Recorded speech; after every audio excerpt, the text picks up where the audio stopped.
सना जवेद और शुएब मलिक की दोहा में रैंप वॉक जोड़े की केमिस्ट्री से मदाह महसूस हो गए। पाकिस्तानी ड्रामा इंडस्ट्री की अदाकारा सना जवेद और शोहर व क्रिकेटर शुएब मलिक की दोहा में रैंप वॉक सबकी तवज्जो का मरकज बन गई। सना जवेद इंडस्ट्री की वर्सटाइल अदाकाराओं में शुमार होती हैं, जिन्होंने अपने कैरियर में प्यारे अफजल, खानी, मुश्ताक और सुकून जैसे सुपरहिट ड्रामों में अदाकारी से लाखों लोगों की मोहब्बत समेटी।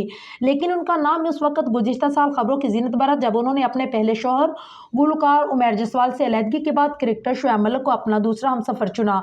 दूसरी जानिब शुएब मलिक को भी अपनी अहलिया सानी मिर्जा और बेटे को छोड़कर सना जवेद के इंतखाब करने पर खूब तनकीद का निशाना बनाया गया। लेकिन इन बेशुमार तनकीद के बावजूद ये जोड़ा अपनी जिंदगी में मगन दिखाई देता है।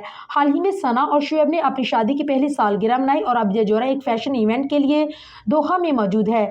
इस फैशन इवेंट में माया अली, आबदा परवीन और दीगर फनकार भी नजर आए। लेकिन सना जवेद ने अपने शोहर शुएब मलिक के साथ नौमी अंसारी के लिए रैंप वॉक करते हुए हाज़रीन को महसूस किया। दोहा में मुनक्दा होने वाली इस इवेंट में एंटरटेनमेंट और फैशन की दुनिया के कई मशहूर चेहरे शामिल थे, जबकि सना और शुएब की मौजूदगी तकरीब की दिलकशी और ग्लैमर को मजीद बढ़ाती नजर आई। इस मौका पर अदाकारा ने नौमी अंसारी के डिजाइन करदा एक शानदार स्याह लहंगे में जलवे बखेरे, जिस पर खूबसूरत फूलों की कढ़ाई की गई थी। इस हसीन लहंगे में मलबूस खूबसूरती की इंतहा करती रैंप पर सना के नफासत और